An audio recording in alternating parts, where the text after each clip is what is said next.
I quit my job as a top pediatrician to go home and raise pigs. Everyone thought I'd lost my mind, only I knew the truth. If I didn't leave, I was a dead woman in my past life, no matter how hard I researched. My boyfriend's childhood sweetheart always published her findings one step ahead of me. She calls herself a baby whisperer, claiming she can diagnose a child's illness just by holding them, and her conclusions always match mine exactly because I insisted on running tests. The overprotective parents accused me of ordering unnecessary procedures just to line my own pockets. The entire internet is tearing me apart. I've been physically assaulted more than once by parents who brought hired thugs to harass me. I begged my boyfriend, who is also a doctor, to step forward and speak up for me. Instead, he dropped to his knees in front of the camera and pleaded. Ailing only did this because she recently bought a house and is under immense pressure from the mortgage. Please, forgive her. His words sealed my fate. An extremist parent stormed into the office with a knife and stabbed me dozens of times. I spent a whole month in the ICU before I finally kicked the bucket after being reborn. I'm not playing the fool anymore. I packed my bags and headed back to the village to raise pigs, but my boyfriend's childhood sweetheart started to panic. The very first thing I did after my rebirth was hand in my resignation. I'm not a fool, I know when to cut my losses and run, but the moment I submitted my resignation, my boyfriend was up in arms. Have you lost your mind? After over a decade of grueling study to finally get to this point, you're just going to walk away? I know exactly how tough this journey has been. Countless nights spent on internships, revising my thesis over and over. I weathered all those storms to become the accomplished chief physician I am today. He asked me, how on earth can you think of going back home to raise pigs now? I said I didn't want to think much.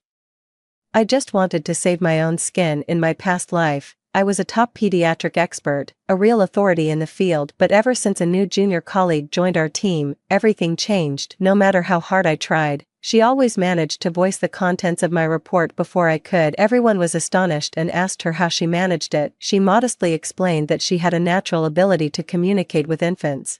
I can understand what they're thinking. After I held that baby, he conveyed to me that he felt discomfort in the area below his stomach. Based on that, I deduced the issue must be with his appendix. Just then, the scan results came back, confirming her analysis perfectly. Su Yan made a name for herself overnight. Everyone regarded her as the pride of the hospital, the patron saint of pediatrics. Along with their admiration, there was also a quiet contempt for me. The hospital director even personally advised me against ordering so many tests for patients, saying that families had already complained it was excessive testing. It's not just hard on the child, it's also a financial burden on the parents. Many families come from rural areas, and even this amount for the examination is a significant expense for them. In some cases, a child woke up during the procedure and had to be re-anesthetized to complete the examination. The whole ordeal left the parents utterly exhausted and distraught. When they handed me the report, their weary eyes said it all. Then came the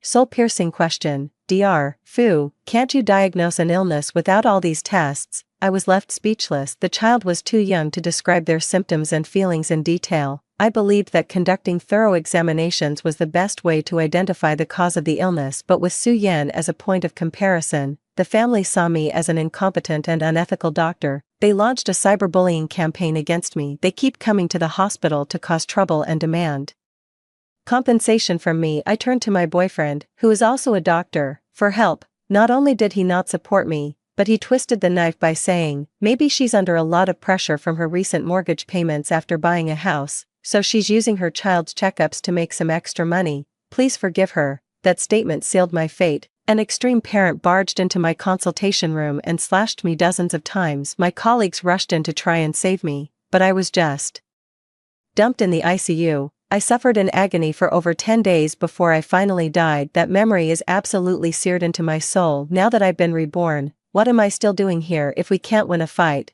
can't we at least run too? Seeing that I was determined to leave, Gu Qing desperately tried to persuade me to stay. He even called in a group of senior doctors, who pleaded with me in tears, saying the place couldn't function without me. Su Yan went even further, grabbing my hand and putting on a show of heartfelt sincerity that was actually dripping with passive-aggressive manipulation. Senior, she said, I know you've been facing a lot of doubt lately, but I believe in your skills. You can't just give up because of a few setbacks. In my past life, it was because of those words that I couldn't take it anymore and decided to fight for my dignity that day. A child with a very difficult to treat condition arrived at the hospital. The child was crying for no apparent reason, had a sallow complexion, white stools, and a series of other symptoms. When everyone saw the family present the diagnosis from another hospital, they all shook their heads. Believing the child was beyond help, I stepped forward and took on the task. I'll do it. For this, I meticulously reviewed the child's report, pondering it over and over. I even went so far as to investigate the child's upbringing and environment. I spent a solid week immersed in the hospital, working day and night. My perseverance finally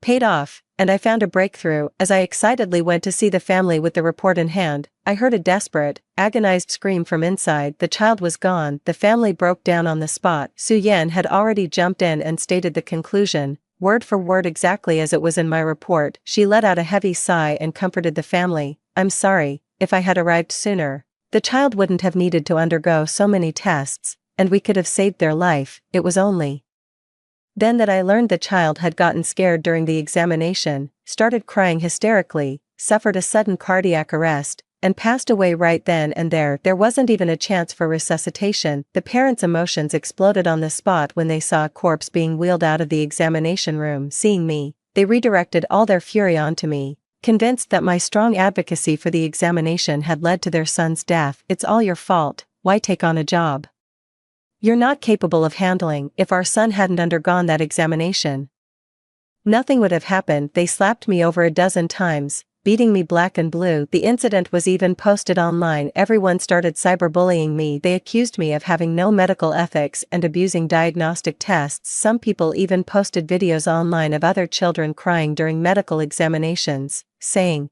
if it weren't for the tests you ordered, would our child have to suffer like this? What's the point of all those tests? Can you actually save the child's life? Those torrents of abuse severely impacted my work and personal life. It drove me into a depression and made me suicidal for a time. So what's a little verbal provocation now? I said my mind is made up. A pig is a living creature too. I can't just stand by and watch it die. I fed all my years of research into the shredder and took my patents with me. I built this department from the ground up. Without my files, the whole place would be left completely exposed. Gu Qing confronted me loudly. How could you do this? I said it was fine. Without me, you still have the pediatric goddess, don't you? With her here, it'll definitely work out. You've got this. 3. I went home and got back to work that very day. After experiencing a day of pig farming here, I came to a conclusion. Saving people is not as rewarding as raising pigs. At least the pigs won't turn around and bite me. Thinking back on my many years in medicine, I've saved so many patients. I often care more about their life and death than even their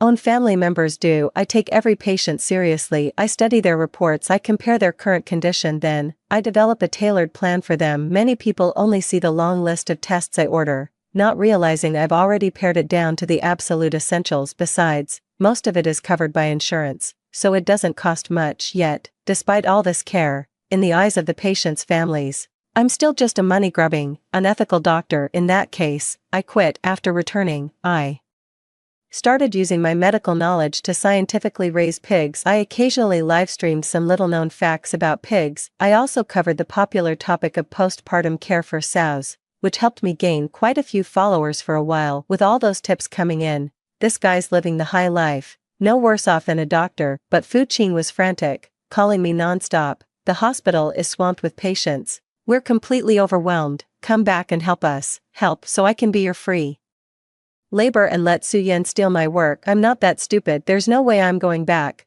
I can't bear to leave the hundreds of pigs I've been raising, but I can certainly give her a good recommendation. I immediately posted an update on my social media and live stream. I have resigned, but don't worry, everyone. I left because there are better doctors at the hospital now. I formally introduced Su Yan. She can diagnose a child's illness just by holding them. Everyone should go see her. I also highlighted all of Su Yan's remarkable achievements. Before long, Gu Qing came to confront me. What are you doing? I said, just giving her some free publicity. She's the new generation's miracle doctor, our pride and joy. I'm just happy for her. But if you do that, won't all the patients go to her? She can't possibly handle that many people by herself. I followed his line of thought and said, but you're still here, aren't you? What did he say when he recommended Su Yan in the first place?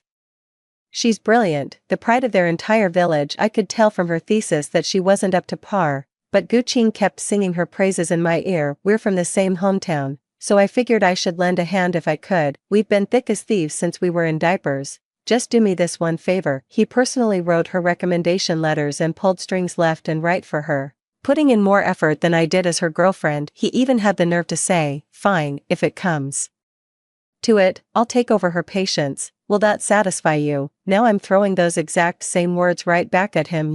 What are you implying? I'm talking to you this nicely, and you still refuse to help. If that's the case, maybe we should just break up. In the past, I would have been heartbroken, but not anymore, because in my past life, when I died, that despicable couple showed up arm in arm. Su-Yan looked at me lying in the ICU with a smug face. Well, so this is the once unrivaled legendary Director Fu of Pediatrics. Turns out you're nothing special after all, but I should thank you. If I hadn't copied your reports, I wouldn't have reached such heights today. She nestled in Gu Qing's arms with a radiant smile. Darling, I really have to thank you for taking one for the team. I wouldn't be where I am today without you. Good, you understand. If it weren't for you, why would I have ever pursued such a dull and boring woman? They started getting frisky right in front of me.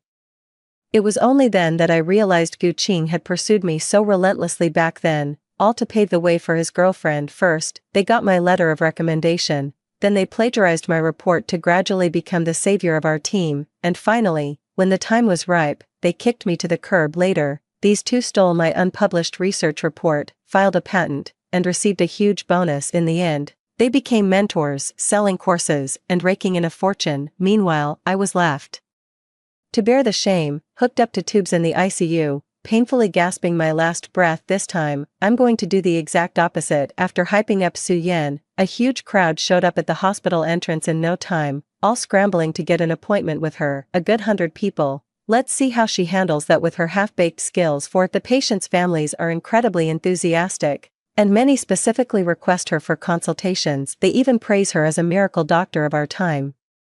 If just a simple hug can do the trick, that's wonderful. It means our child suffers less. Exactly. Even if the consultation fee is a bit higher, it's no problem at all. We came here specifically for her. We absolutely must see Dr. Su today. A group of people, with their children in tow, crowded right in front of her consultation room. The nurse had no choice but to have them take a number and wait in line. They formed a long queue, and the atmosphere on site was electric. However, the main character, Su-Yan, was nowhere to be seen. Gradually, the patients' families lost their patience and stormed up to the hospital director, demanding she be brought out. Only then did Su-Yan arrive belatedly, explaining that she was late due to a morning meeting. Dr. Su, thank goodness you're here. My child has been vomiting for no reason since yesterday. Could you please take a look? With that, a parent practically shoved their child into her arms. The child immediately burst into tears. Su-Yan was mortified. You could tell she was guilty just from the look on her face.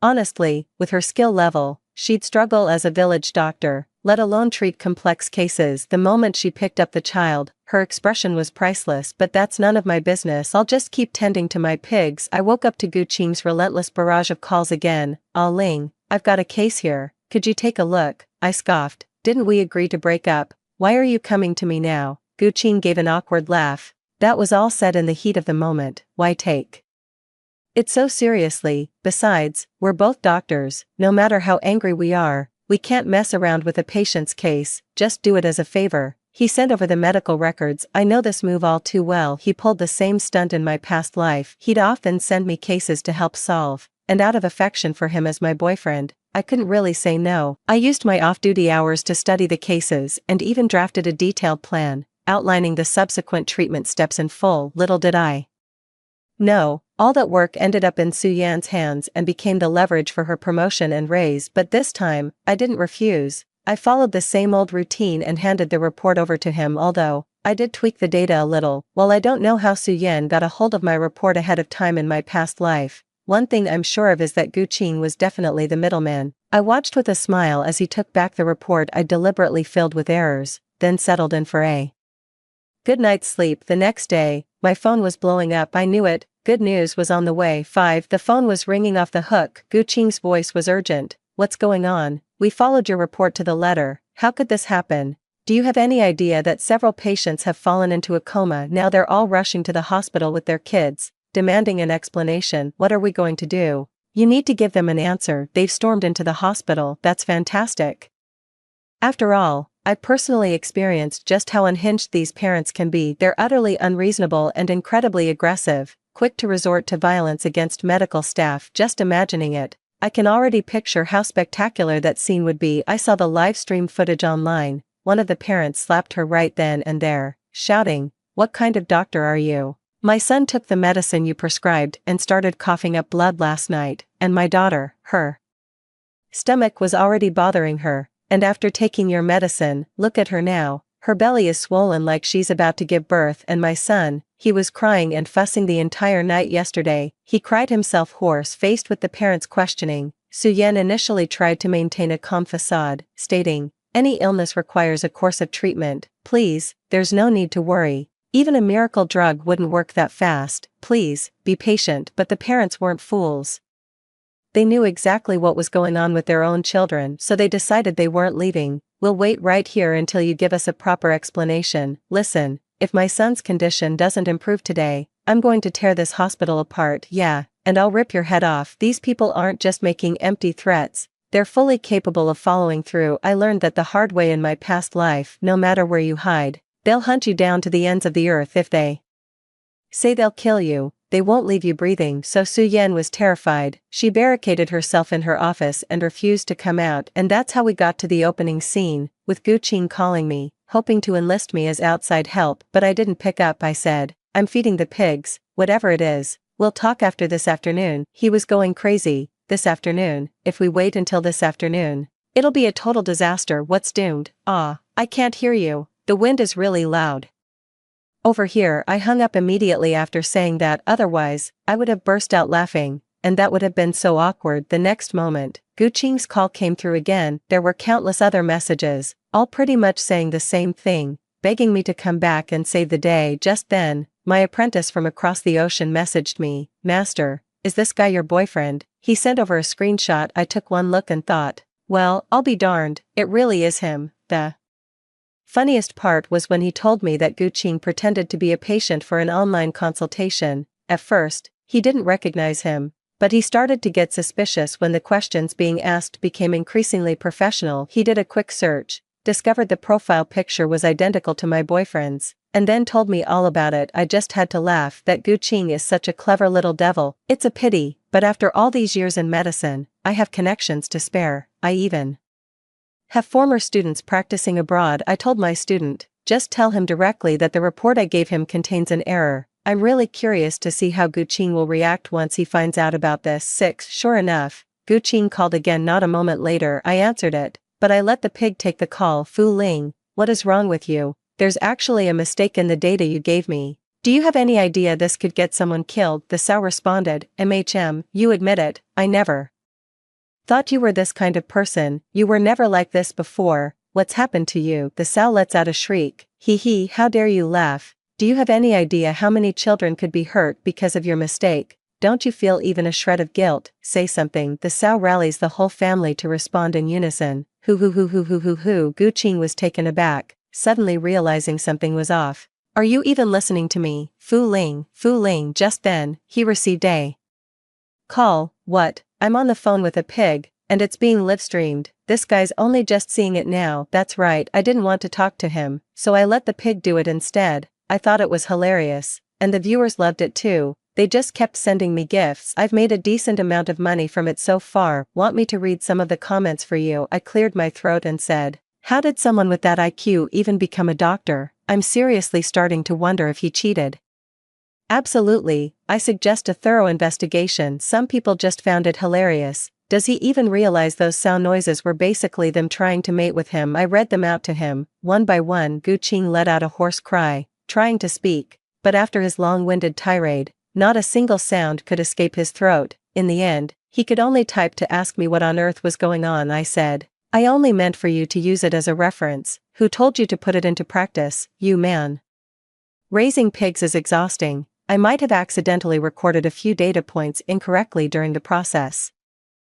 Gu-ching was so furious he sent over a dozen voice messages in one go. I said, why are you so worked up? Didn't I state in the report that this is just a trial phase thing? It hasn't been used on humans in clinical settings yet, so what could possibly go wrong? He asked cautiously. Well, what would happen if it were used on a person? it's not that big of a deal, it just worsens the illness, can cause vomiting blood, severe diarrhea, and shortness of breath. In serious cases, it might even be fatal. As soon as I finished speaking, I faintly heard Suyan sobbing coming from the other end of the phone. I felt absolutely ecstatic inside. 7. The copycat is hoist with his own petard, all out of tricks now, starting to panic. Are we? While he was busy talking to the pig, I checked out other live streams and saw what was really going down. Holy cow, the hospital was in absolute chaos. A mob of frantic parents had gathered and blocked the entrance to her office. A team of security guards was trying to maintain order, but they were hopelessly outnumbered. The heart-wrenching cries of children instantly became the catalyst that escalated the conflict. The parents went berserk.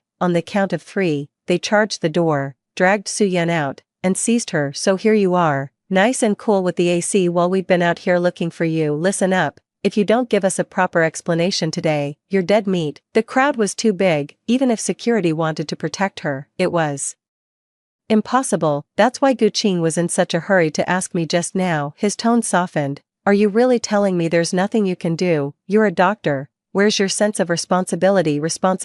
I used to be incredibly dedicated. I truly believed my profession was a sacred calling to save lives, so even when faced with challenges, I would give it my absolute all, because I deeply understood that saving a child meant saving an entire family. But what was the result? Time and again, the fruits of my hard work were stolen, and I was branded as an unethical doctor. I'm doing well just by not going on a rampage, and you have the nerve to lecture me. I'm raising pigs now. This stuff has nothing to do with me. Seeing my thick-skinned and shameless attitude, Guqing was frantic. He pleaded with me, trying every argument to get me to come up with a plan. Do it for the sake of all our years of friendship.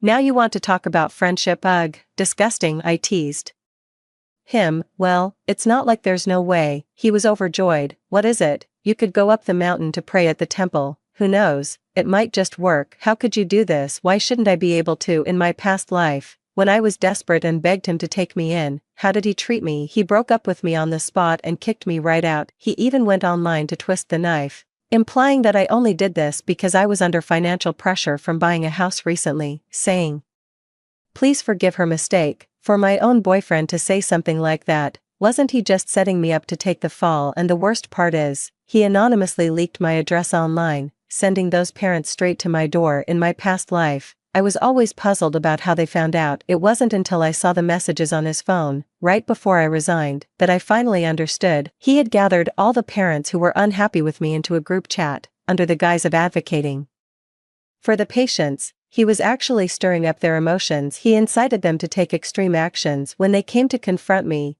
I explained my treatment philosophy to them sincerely, to identify the root cause as quickly as possible, so the child would genuinely suffer less. A significant number of parents had understood my point and acknowledged that medical examination was necessary. They simply couldn't bear to see their children cry and fuss. But at that moment, several parents, brainwashed by Guqing and driven to irrationality, suddenly rushed out and stabbed me to death. If it weren't for his big mouth, I wouldn't have died in my previous life. And now you have the nerve to come begging me. What the hell are you asking for? I said, I'm just a butcher now. What's the big deal if I'm not precise? I've only tested this on pigs. Why are you so nervous? You didn't use it on a person, did you? 8. I could clearly hear Guqing's breathing grow noticeably more rapid over the phone. Oh, getting scared, getting worked up, that's more like it. That's exactly the effect I was going for, I said. Then I'll make an announcement right away, telling everyone that if they have those illnesses, they absolutely must not take the medicine as I described above, or it could be life-threatening. I pretended to speak with great urgency. Upon hearing this, Guqing was stunned and began to grasp my meaning. You mean you already published this paper online? Exactly, isn't that just my long-standing habit? Guqing realized the severity of the situation and let out a terrified shriek. When did you upload it? Why didn't you tell me? If you don't upload your own work right away, what if someone with ill intentions gets their hands on it? Forget about losing your own work. Ugh, imagine how awful it would be to get framed for it. Instead, enough talk. I need to go issue a statement. To put it bluntly, anyone who follows that medication regimen will run into trouble. However, by the time I wrote this paper, I had already quit my job to raise pigs. I stated this up front, so don't come to me with any issues. I'm just an amateur. As soon as I posted it, someone came at me. Do you really think you can wash your hands of this just by saying it has nothing to do with you? I knew someone would ask that, and I was prepared for it from the start. I wasn't even a doctor when I wrote this paper, and hey, buddy, maybe take a look at the name of this website. It's called Amateur Medical Enthusiast Hub for a reason. Since we're all amateurs here, what's wrong with me being a little unprofessional? Besides, it's not like I published this paper anywhere. You should be more concerned about who actually prescribed you that medication. With that little nudge from me, the penny finally dropped for them. Dr. Su Yan was the one who prescribed the medication for us. That's strange. If no one else has seen this thesis, how did Dr. Su know about it? Could it be plagiarized? Let's go ask her. Everyone rose up against her, not only blocking the female supporting character's consultation room but also demanding an explanation from her. Su Yan was dragged out, her expression one of utter mortification. As if being publicly shamed, she stammered, I'll figure something out. Then, devastating news arrived from the hospital. A child, having taken the medication Su Yan prescribed, had suffered a severe reaction. The child had fallen into a coma that morning and had just been rushed in for emergency treatment. Despite the resuscitation team's efforts, they were unable to save the child. The parents, refusing to accept the outcome, demanded a thorough investigation. The findings were shocking. The cause was acute kidney failure resulting from a drug overdose. What's going on? My son's kidneys were perfectly fine. How could they fail? Did you, this doctor, prescribe the wrong medication? What finally enraged the parents was a single line in the assessment report. If this condition had been checked earlier, some medication would have sufficed, and it wouldn't have come to this. Their fury ignited instantly, and they grabbed Su Yan and started beating her. Didn't you say you could diagnose the child just by holding them? So much for being a baby whisperer. It was all a sham. You even plagiarized Director Fu's research. Give me back my son's life. They each took a swing at her, beating her until she was wailing in pain. Someone in the crowd sighed and said, it's all because of this wicked woman. If she hadn't schemed to drive Director Fu away, none of this would have happened. If he were still here, that's true. Director Fu might have ordered a lot of tests, but he was very thorough and could actually cure the child's illness. Actually, Director Fu had excellent medical ethics. Last time, he even came to my house personally to watch me administer the medicine, because that kind of medication needs to be taken on a strict schedule and dosage. He was worried I might give the child the wrong amount. Exactly. She even went out of her way to add me on WeChat to ask about my child's recovery. I really think Director Fu is incredibly dedicated. It's such a shame that people online were saying she had no medical ethics. I feel so indignant on her behalf. After saying that, they all turned to look at Su Yan, the one who caused me to resign. It's her. She somehow plagiarized Director Fu's work, slapped on some ridiculous title like Baby Whisperer, and drove away such an excellent doctor like Director Fu. If it weren't for her, my son would still be alive. The parents lost all reason and swarmed Su Yan in a frenzy. Watching through the screen, I clenched my fist and shouted, yes, 9. Just then, the hospital's investigation team arrived and immediately proved that Su Yan's research papers over the years had all been plagiarized from my work. Not only were all her titles revoked, but she was also fired on the spot. It all started after I posted that statement online, and people began to speak up for me voluntarily. They investigated Su Yan's papers from recent years and found not only traces of my work, but also that her current medication protocols were identical to mine. What else could it be but plagiarism? They also interviewed the hospital where Su Yan had previously worked. They said Su Yan was highly incompetent. She frequently received complaints from patients. A baby whisperer.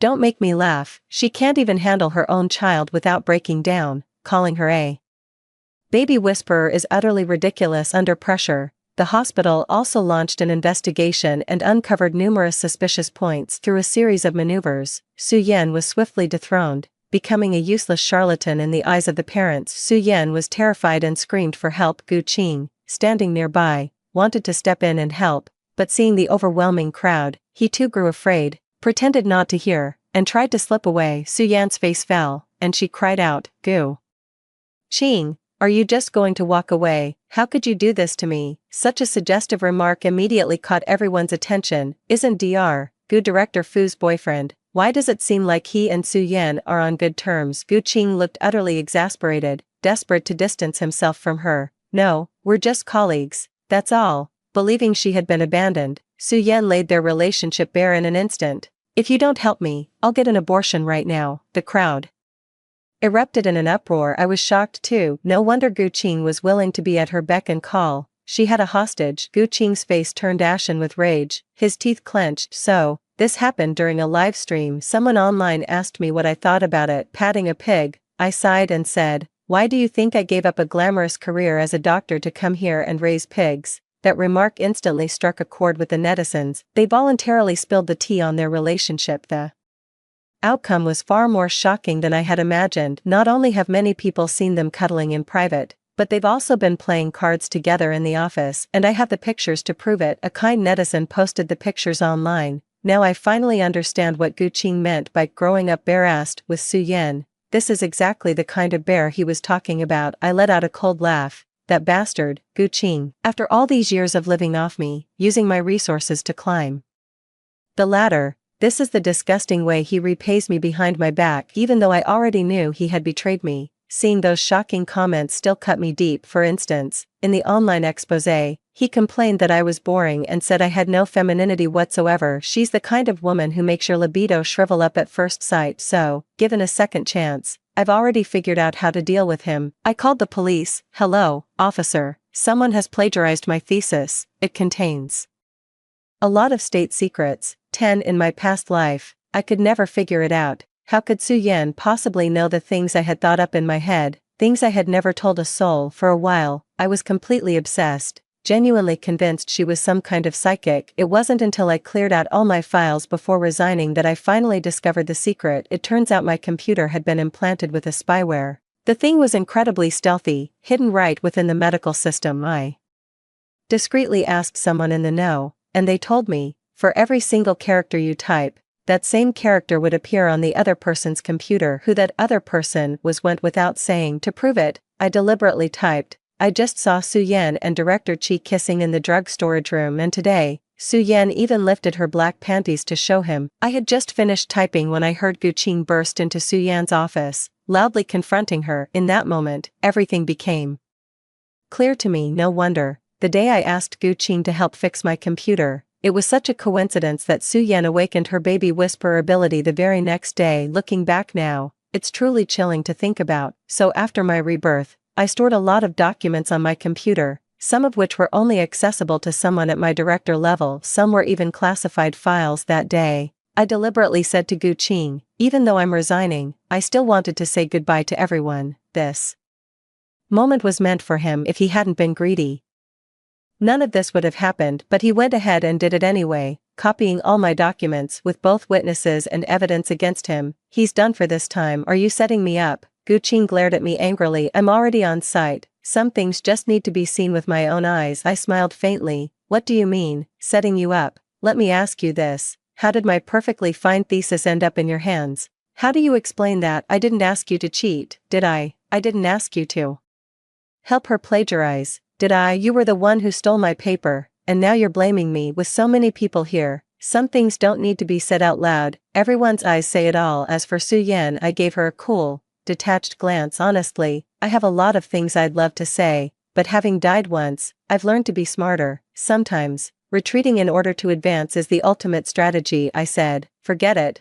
I did want to come back to practice medicine, but, just forget it." That remark successfully provoked their anger. "It's all because of you that Director Fu refuses to come back, you monster. I'm going to rid the world of you right now." Everyone was kicking and punching her, even with people trying to keep order. It was useless. In no time, they had beaten Su Yan so badly she lost control of her bladder. "It looks like she might not even be able to breathe." I sneered inwardly. She totally deserved it. After that, many people begged me to come out of retirement. I kept on with my pig farming business, occasionally going live on stream. My simple life was quite comfortable and satisfying. The hospital sent wave after wave of people to see me, saying that if I just came back, I could name my own terms. I just smiled faintly and said, "I'm afraid of repeating the same mistakes." The moment I said it, they understood instantly. The very next day, I received 2 pieces of wonderful news. The first was that the hospital ceased treatment for Su Yan, leaving her paralyzed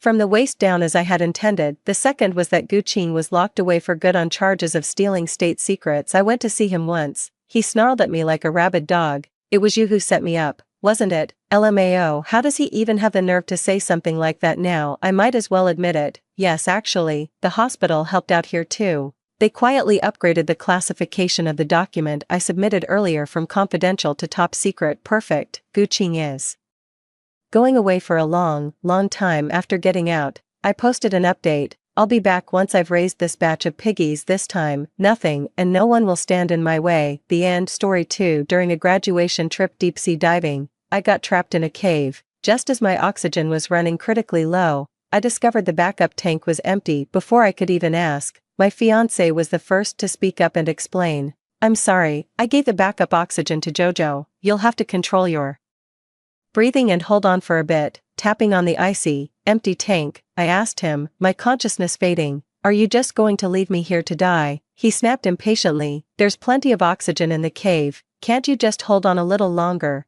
Xiaoqiao has claustrophobia, she needs the oxygen more than you do, you can't just stand by and watch her suffer, can you? Besides, it's just one oxygen canister. Do you have to make such a big deal out of it? When did you become so heartless? I didn't reply anymore. Before my consciousness faded, I sent a text to my dad. Dad, send a rescue team, and while you're at it, withdraw all investments in the Lin family. Hello everyone, and welcome to Takata Novel Society. Today, I'm sharing an interesting new story with you all. I had just finished sending the message to my dad and hadn't had time to send my location yet. Lin Zicheng snatched my satellite phone right out of my hand. Bang, he picked up a rock from the shore and smashed it down with all his might. Using your father to threaten me again, you're in your 20s and still running to mommy and daddy. I ignored him, the air in my lungs rapidly depleting. The cave was oxygen poor, and a suffocating sensation instantly seized my throat. Strapped to Zhao Wanxiao's back was my spare oxygen tank, and she slowly flashed me a taunting smile. Sis, you're not mad, are you? But my research mission is far more important than your sightseeing. We have to prioritize the bigger picture. Aiching said you hold a free diving record. I suppose you don't need this. Then, she took another drag, savoring the oxygen I depended on to live. My eyes were locked on her,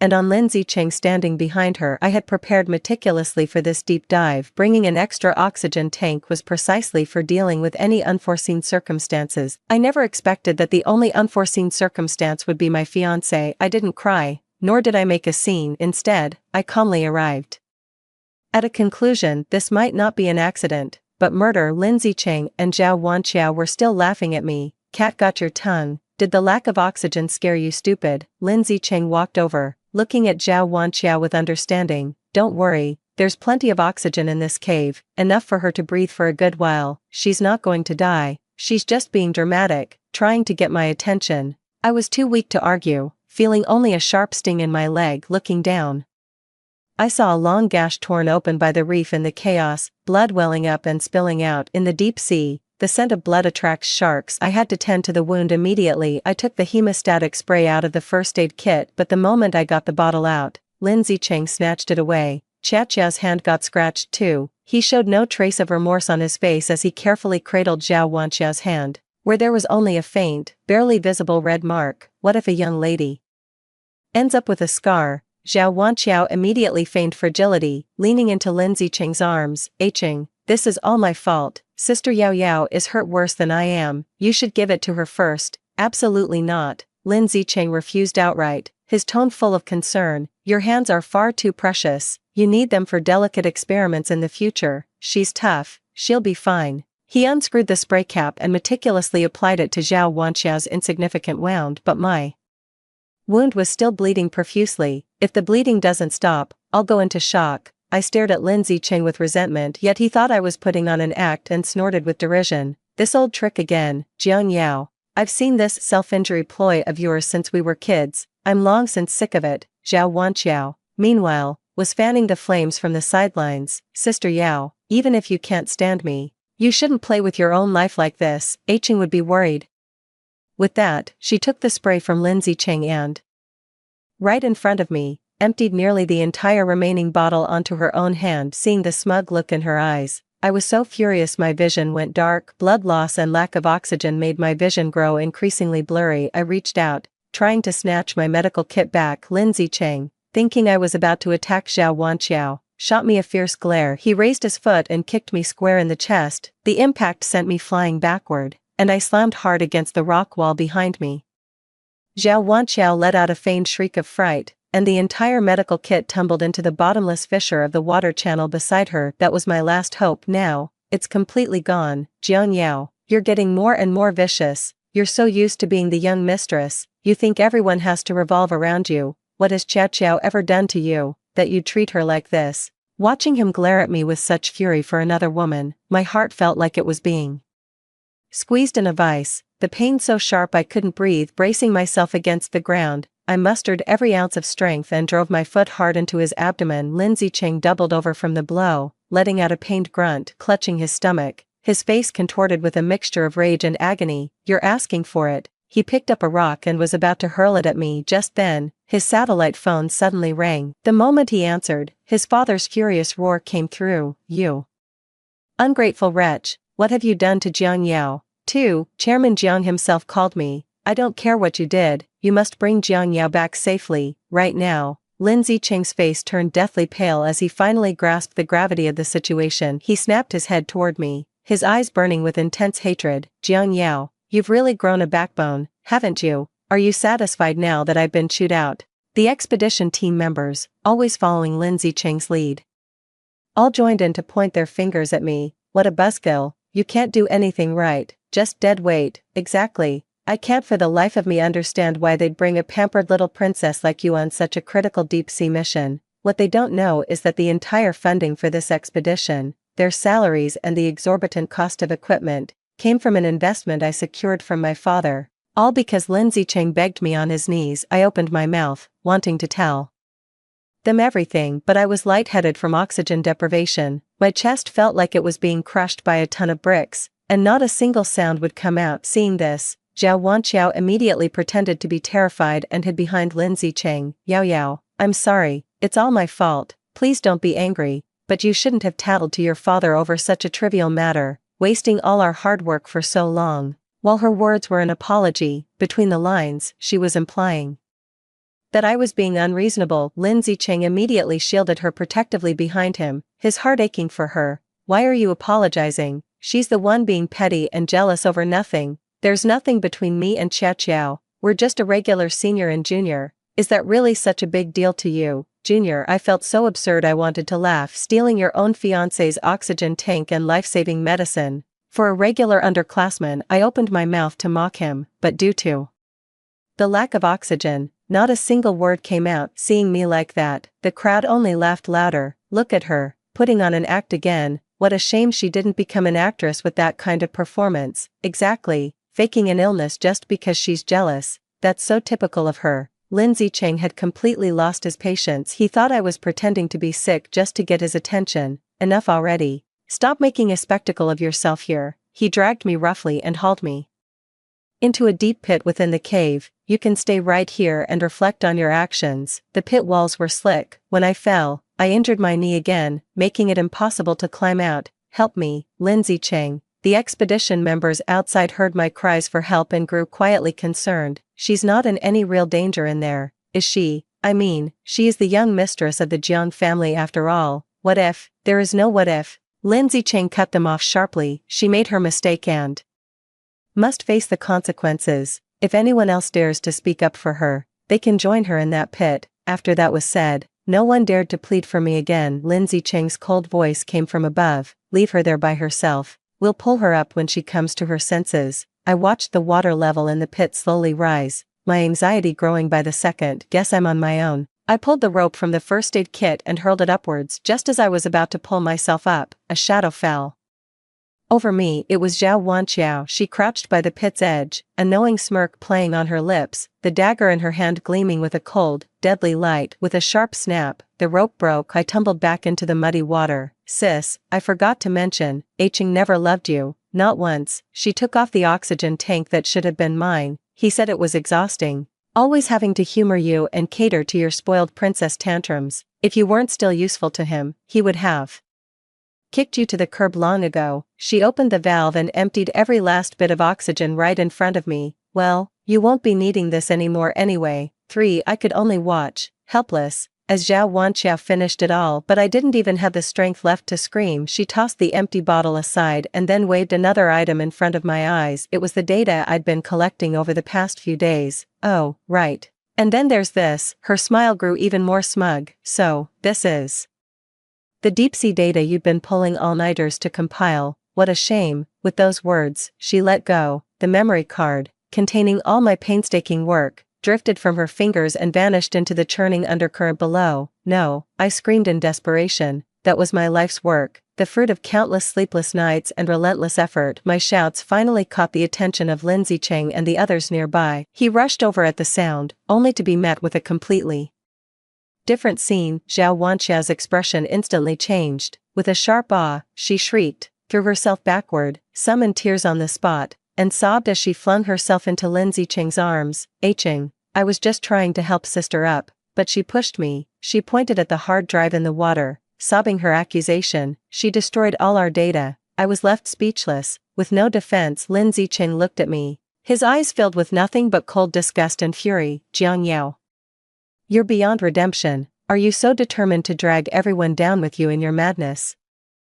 It wasn't me, it was her. She's the one who destroyed the data. I pointed at Zhao Wanxiao, my voice trembling violently in my desperate attempt to defend myself, but Lindsay Cheng wouldn't listen to a word of my explanation. The way he looked at me was as if I were a complete and utter lunatic. She's insane, a complete lunatic. All our hard work, ruined by her. My mouth hung open, and I shook my head desperately, but no sound of protest would come out. Why would he rather believe a woman full of lies than trust me, his fiancée of 3 years? Zhao Wanxiao fanned the flames from the sidelines. Cheng, Sister Yao Yao might have just had a momentary lapse in judgment. Don't blame her. Lindsay Cheng gently held the trembling Zhao Wanxiao in his arms, comforting her in a soft voice. Don't be afraid, I'm here. No one can hurt you. She's just jealous and spiteful. She can't stand to see you happy. He turned his head, looking down at me, and spoke each word deliberately. Jiang Yao, you will apologize to Chia Chia this instant, otherwise, you can stay right in this hole until you learn how to be a decent human being. Apologize. I watched him slander and humiliate me in front of others, all for the sake of another woman seeing my painstaking research destroyed, then being forced to apologize to the very person who ruined it. My heart felt like it was about to shatter. Despair, rage, heartache, all these emotions tangled together. I looked at him and suddenly laughed. Both Lin Zicheng and Zhao Wanxiao were stunned under their astonished gazes. My body went limp, and I completely lost consciousness with the last of my strength. In the final second before blacking out, I pressed the button on my watch. Dad, if I don't make it back, kill them for me. For just before I lost consciousness, I thought I heard Lindsay Cheng's panicked cry, Jiang Yao, stop pretending. I managed to pry my eyes open a sliver and saw Zhao Wanxiao rushing to the front. Her face was etched with worry, yet a hint of a mischievous grin played at the corner of her mouth. Impossible to hide. Sister Yao, wake up, she cried out as if in distress, but her hand pressed down viciously on the deep, bone-exposing gash on my thigh, then ground into it with all her might. Ah! Agony shot through my entire body. I let out a piercing shriek from the pain and jolted awake. This was no rescue attempt. She was clearly trying to make me bleed out before anyone could pull me to safety. Realizing this, I instinctively pushed her away with all my strength. Get away from me. Lin Wan staggered back a few steps from my shove, then immediately put on that pitiful, delicate act again, looking tearfully at Lindsay Cheng as he rushed over. Cheng, I was only trying to help stop her bleeding. Seeing this, Lindsay Cheng flew into a rage. He rushed over and shoved me aside. The back of my head slammed hard against a rock, and the world instantly spun. Jiang Yao, you ungrateful wretch. Chiao Chiao risked her life coming down here to save you, and you had the nerve to hurt her. Have you no conscience at all? The look he gave me was filled with disappointment and disgust. It seems I need to teach you a lesson you won't forget. Once we're up there, you're going to regret this. I looked at his face, twisted with rage, and felt a cold emptiness inside. I might not make it out of here. Just when I thought I was truly going to die in this icy cave, a blindingly intense light pierced through the water layer, shining down and illuminating the entire cave as bright as day. Everyone was stunned by this sudden turn of events. Several figures in rescue gear emerged from the water. The man at the front shoved Lindsay Cheng aside. Everyone, clear the way. He rushed straight to my side, knelt down, and carefully checked my pupils and pulse. His fingers were ice cold, yet his touch was incredibly gentle. The casualty is severely hypoxic, has lost a lot of blood, and has a weak pulse. Initiate Emergency treatment immediately, he calmly issued orders to the team members behind him. Lin Zicheng was stunned. He stared at the scene before him and shouted in disbelief, "Who are you? Who sent you?" The man in charge didn't even look up. As he expertly fitted the oxygen mask over my face, he coldly uttered a few words, "You don't have the right to know." As the fresh oxygen flooded my lungs, my muddled consciousness finally cleared for a moment. I saw the look of utter disbelief on Lin Zicheng's face. He probably couldn't fathom why anyone would come to rescue me. It seemed only at this moment did he realize I wasn't faking my illness. I was truly on the verge of death. As the stretcher was slowly hoisted up and passed by Lin Zicheng, I mustered every last ounce of my strength to mouth a silent word to him, "You're finished," over the satellite phone. His father's voice trembled with a mixture of extreme rage and lingering fear. "Yao Yao, you're awake, thank goodness, Dad." My voice was weak and hoarse. "Don't speak, just rest." My father took a deep breath, and his voice turned cold as steel in an instant. "Not a single one of the people who hurt you will get away." 5. When I came to fully, I was already inside the top-tier medical bay of the research vessel. The first thing that met my eyes was Pei Qingyan's calm and focused face. He was wearing a spotless white lab coat, meticulously adjusting the vital signs monitor beside me. Awake, he turned his head and saw my eyes open, a flicker of relief passing through his gaze, almost too subtle to notice. "How are you feeling, Captain Gu?" I spoke. "My throat is dry as sandpaper." He immediately handed me a cup of warm water, dipped a cotton swab in it, and carefully moistened my lips. "Just call me Yanzhou," he said softly. 5 minutes later, and your brain would have suffered irreversible, permanent damage from oxygen deprivation. "You're really lucky, I just didn't want to die at the hands of that despicable pair." No sooner had the words been spoken than the medbay door was flung open. My father strode in. The moment he saw the thick bandage on my leg, his eyes instantly welled up. This titan of the business world now had a tremor in his voice. "Yao Yao, it's all Daddy's fault." He hurried to the bedside, took my hand, his voice filled with heartache and guilt. "It's my fault. I'm sorry I was late, that I let you suffer so much." "Dad, it's not your fault." I clasped his hand in return, and my tears began to fall. The father took a deep breath, a flash of ruthlessness flickering in his eyes. "I swear, I'll make that little bastard Lin Zicheng pay." Pei Qingyan gently reminded from the side, "Chairman Jiang Yao still needs rest and quiet. She shouldn't experience any major emotional fluctuations." At that very moment, the medbay door was suddenly flung open. Lin Zicheng barged in. Having broken through the guard's attempts to stop him, his face was haggard, his beard unkempt, and his eyes were bloodshot. Gone was any trace of his former handsome, dashing appearance. He threw himself at my bedside, his face a mask of utter remorse. "Yao Yao, I'm sorry. I truly didn't realize you were hurt that badly. I just wanted to teach you a lesson, to stop being so willful." I coldly pulled my hand back, looking at his hypocritical face, feeling nothing but utter disgust. "Teach me a lesson." I looked at him, my gaze icy. "Lin Zicheng, in that cave, you and Zhao Wanqiao were wearing oxygen masks the whole time. How could you not know if there was enough oxygen? This wasn't negligence, you did it on purpose." I slowly walked towards him and asked with a smile, "Do you remember how cold that cave was?" His face was deathly pale as he stammered out a frantic, incoherent defense. "No, it's not. It was Chia Qiao. She said she has claustrophobia, that she can't be without oxygen." With a wave of my hand, my assistant presented the points agreement. I shattered into pieces right before Lin Zicheng's eyes. "From now on, all cooperation between the Jiang and Lin families is terminated." The surge of emotion made my head spin and my vision blur. I swayed, nearly tumbling off the bed. A steady, strong arm caught me just in time. It was Pei Qingyan. He steadied me, then turned and fixed Lin Zicheng with an icy stare. "You never cared whether she lived or died, and now you're putting on this act of devotion. Get out, now." "Who the hell do you think you are?" Lin Zicheng roared at me,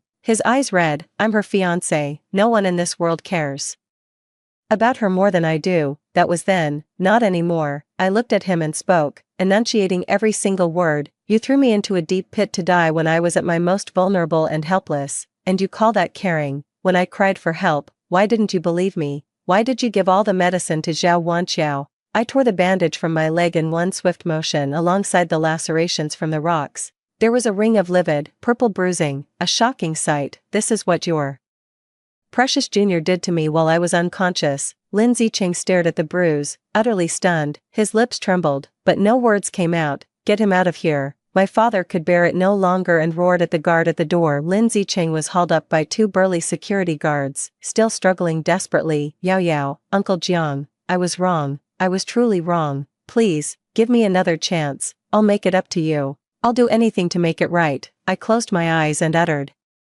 3 icy words, no need. 6 Lin Zicheng knelt on the ground, weeping uncontrollably, his face a mess of tears and mucus. Uncle Jiang, our families have been partners for 20 years, you can't pull your investment now, if you do, my father will break my legs. He was still trying to explain, I really didn't realize it was this serious, I thought she was just jealous and trying to get my attention this way. He cried while slapping his own face with great force, each blow ringing out loud and clear, it's all my fault, I was out of my mind, I had no idea it would be this serious. The father trembled with rage, pointing at him and shouting furiously, what do you think? What do you take my daughter's life for? Lin Zicheng, you're not just stupid, you're evil, evil to the core. Just then, the director of the research institute suddenly burst into the room. The moment he entered, he fell to his knees begging for mercy. Chairman Jiang, Miss Jiang, why the sudden decision to withdraw your investment when everything was going so well?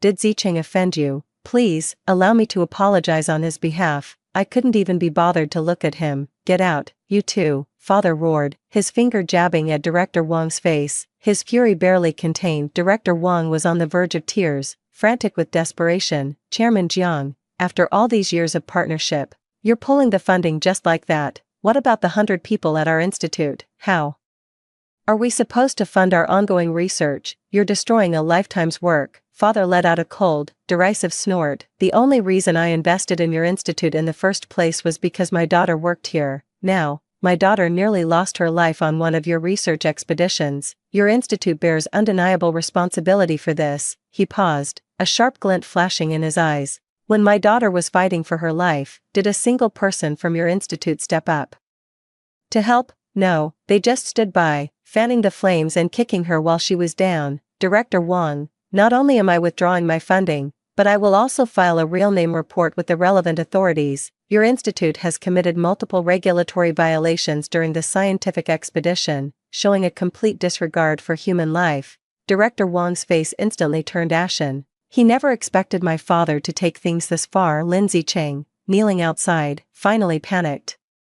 But his thoughts weren't on my safety. Instead, he was worried about what would become of his institute after the funding was pulled. Uncle Jiang, please don't, the institute is my life's work. Shut up, the father snapped back. Even now, all you can think about is your money, your projects, you don't care at all whether my daughter lives or dies. Director Wang finally grasped the gravity of the situation and turned to beg me for mercy. Miss Jiang, it was truly our oversight. Lin Zicheng is still young and foolish. That woman, Zhao Wanqiao, has completely bewitched him. Besides, pulling out the investment now wouldn't be good for our institute or your Jiang family, would it? His words carried an implicit meaning, laced with a subtle tone of threat. He thought he could use his connections higher up to pressure our Jiang family, hoping to make my father back down and sweep the whole thing under the rug. But his little scheme backfired. He was about to say more, but Pei Qingyan raised a hand to stop him. Director Wang, the patient needs to rest. Please leave. Pei Qingyan's tone brooked no argument. Looking at Director Wang's obsequious face, I suddenly laughed and threw his own mocking words back at him.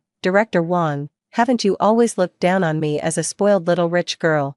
Director Wang rubbed his hands together awkwardly, a forced smile plastered across his face. That was all just a joke. Miss Jiang, please, be magnanimous. A joke. My smile turned even colder. If I remember correctly, wasn't it you, Director Wang, who personally approved Zhao Wanqiao's special recruitment into this expedition team? Director Wang's smile froze on his face. 7 Lin Zicheng was about to explain further when the medbay door was slammed open once more. Zhao Wanqiao burst in like a madwoman, having clearly overheard the previous conversation. She immediately pointed a finger at my face and began shrieking accusations. Jiang Yao, you vile woman, what makes you so special? Without the Jiang family, you're not even worthy of tying Eicheng's shoes. Do you think Eicheng loves you? He only loves me. It's always been me. You're the shameless one, using your family's filthy money to cling to him relentlessly. A deathly silence fell over the room. Lin Zicheng's face instantly drained of color. He lunged forward, desperate to cover Zhao Wanqiao's mouth.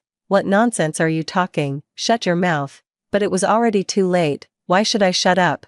Zhao Wanqiao shook him off forcefully and, in front of everyone, tore away the last shred of pretense. Dare you say you got engaged to her not for your father's company to secure the Jiang family's investment, not so the Jiang family would fund your lousy research institute? Looking at Lin Zicheng's panicked face, my heart turned to ice seeing my reaction. Zhao Wanqiao smiled triumphantly. Jiang Yao, do you see it now? Do you know how exhausting it is for Aching to put up with you and go through the motions every single day? The one he truly loves is me. He loves me. I'm carrying his child. Smack. A sharp, resounding slap landed hard on Zhao Wanqiao's face. It was Lin Zicheng who struck her. His eyes were bloodshot, like a cornered beast, as he roared, "Shut up, you crazy woman." He shoved all the blame onto Zhao Wanqiao. "It's all you. You're the one who stirred up trouble. You deliberately destroyed the data to frame Yao Yao." Zhao Wanqiao covered her swollen, reddened cheek, staring at him in disbelief. She never imagined that at the final moment, this man who had professed his love for her would, to save his own skin, throw her under the bus as his scapegoat. She let out a cold laugh, her eyes brimming with the sweet satisfaction of revenge. "Very well, Lin Zicheng." From her handbag, she slowly produced a folded piece of paper. "Since you've shown no mercy, don't blame me for being ruthless. It was a pregnancy test result. I'm pregnant. 8 weeks. The baby is yours." Lin Zicheng, however, violently shook off her hand. "Stop talking nonsense. I never touched you. How could it be mine? Who knows which man you had that child with?" Seeing he wouldn't admit it, Zhao Wanqiao pulled out her phone and played a video. The two pale figures entangled on the screen were unmistakably her and Lin Zicheng. Lin Zicheng completely lost it. He grabbed Zhao Wanqiao by the hair and began slapping her face frantically. Watching this whole spectacle, I felt nothing but utter exhaustion. "Security, get them all out of here." Lin Zicheng heard my voice and whipped his head around, his face still streaked with tears of despair. "Yao Yao, please don't do this. I still love you." I looked at him and laughed scornfully. "What you love is the Jiang family legacy that the name Jiang Yao represents." I declared it clearly, word by word, in front of everyone. "Lin Zicheng, we're through. Don't you dare bother me again." Hearing the word break up, Lin Zicheng completely fell apart. "I won't." He fell to his knees and began recounting our past, speaking of all the sweet memories we once shared from start to finish. I just watched him calmly. "Lin Zicheng, the moment you ripped my spare oxygen tank from me and handed it to another woman, there's no chance for us anymore." The guards finally arrived and dragged away Director Wang, who was still crying and begging for mercy, along with the completely broken Lin Zicheng and Zhao Wanqiao. Before being taken away, Lin Zicheng was still screaming his heart out. "Yao Yao, I can't live without you. You can't do this to me." The medbay door slammed shut, sealing out all the noise and ugliness. Peace and quiet at last. Pei Qingyan handed me a glass of warm water, his voice calm and steady, as if it could soothe all wounds. "Get some rest. We'll take care of the rest." He told me he would come by every day during my recovery. I nodded, took the glass of water, and said quietly, "Captain Gu, thank you. I owe you my life." Hearing this, he let out a soft chuckle, a gentle ripple stirring in the depths of his eyes. "No, it would be more accurate to say I've repaid you a life." I was stunned, staring at him in confusion. It was only under my persistent questioning that he finally explained. "Many years ago, when he was just learning to dive, he nearly drowned at sea due to his lack of experience. It was I who happened to pass by and found him." Without hesitation, I pulled him out of the water and even performed CPR on him. My heart skipped a beat as a long-buried memory was instantly reawakened. That year, I had just gotten my diving license and was vacationing by the sea. I did indeed rescue a young man who was drowning. It was an emergency, so I didn't get a clear look at his face, and I didn't think much of it afterward. "That person was you?" I asked in disbelief. Pei Qingyan's ears flushed slightly, and he cleared his throat somewhat awkwardly. "Yes. I thought to myself back then that I must repay her one day. I never imagined we'd actually meet again." Learning the full story, my cheeks grew warm, and an indescribable, wonderful feeling welled up in my heart. "So, this time you..." "Not entirely." He cut me off, his gaze turning earnest and sincere. "I was genuinely shocked when I received your father's call for help, but when I saw you, in that desperate situation, calmly activating the distress beacon to save yourself, I realized what I admire isn't just the kind-hearted girl from 5 years ago, but the resilient, strong woman you are now." In the days that followed, Pei Qingyan came to the medical bay every day. Officially, it was for my rehabilitation checkups, but in reality, he spent most of the time chatting with me, telling me fascinating diving stories from around the world and planning my future recovery training. 2 weeks later, I was discharged, fully recovered. News of the Liu family's bankruptcy was plastered across every headline. Only after a thorough investigation did the police discover that Lindsay Cheng's so-called Scientific Research Institute was merely a front. He had abused his position to extensively steal and sell rare deep-sea biological and mineral samples. The sums involved were enormous, revealing a complete gray market supply chain operating behind the scenes. The Liu family was finished for good. It is said that upon learning he had been sentenced to 20 years in prison, Lindsay Cheng actually fainted on the spot. After being released on bail, he actually showed up at my doorstep. He knelt outside the wrought iron gate of the villa, begging me through tears to drop the charges, and even had the nerve to ask to borrow money to bribe his way out of paying the fine. Yao Yao, for the sake of all the years we grew up together, please help me, lend me another 5 million, no, 3 million will do, otherwise, I'm going to be thrown in jail. I stood by the floor-to-ceiling window on the second floor, looking down coldly at the man I had once loved for so many years. He knelt on the ground, humble as dust, yet my heart felt nothing but numbness. I left home for the hospital. Today is the day for my rehabilitation training. The nurses in the hospital couldn't help but tease him when they saw him. Dr. Gu is here again. It's the first time we've seen him take such an interest in a girl. I find myself enjoying the time I spend with Pei Qingyan more and more. That sense of peace, respect, and being cherished is something I never experienced with Lindsay Cheng. Pei Qingyan walked over to me, naturally took the rehabilitation equipment from my hands, and promised, "Don't worry about the outside world, I'll be here for your rehab, for as long as it takes." Sunlight streamed through the window, falling on him. As I looked at his gentle profile, a frozen corner of my heart began to quietly thaw. 9. After a year of rehabilitation training, with Pei Qingyan by my side, I had made a full recovery. I had just finished swimming and stepped onto the beach when Pei Qingyan was already there waiting for me with a towel. But just then, a figure suddenly rushed out from the nearby coconut grove, stumbling and lunging toward me. The man was dressed in rags, his hair greasy and matted, reeking of sour filth, looking every bit a vagrant. He dropped to his knees right there on the sand in front of me, clutching my legs as tears and snot streamed down his face. "Yao Yao, I finally found you. I was wrong. I truly was. Please forgive me." Startled by this sudden turn of events, I took a step back. It took me a long moment of careful scrutiny to recognize a vaguely familiar outline in that grimy, dirt-streaked face. It was Lindsay Cheng. Seeing him in such a wretched, utterly destitute state, for a moment I could scarcely believe it was him. His cries instantly drew the attention of every tourist on the beach, all eyes turning toward him with curiosity and scrutiny. Yet I merely watched him coldly, as if he were a complete stranger. "Yao Yao, look at me. This past year has been a living hell." Clutching my ankle, he poured out his misery with desperate fervor. "I'm wanted by the police, constantly on the run. If I hadn't smuggled myself here, I'd never have seen you again in this lifetime. That bitch Xiao Wanqiao swindled me out of my last bit of money and ran off with some old man. Everyone has betrayed me. Only you wouldn't, right?" I pulled my foot back, my face wrinkling in disgust. "Let go. I won't let go." Seeing my cold indifference, Lindsay Cheng abruptly stood up from the ground, his eyes turning wild and venomous.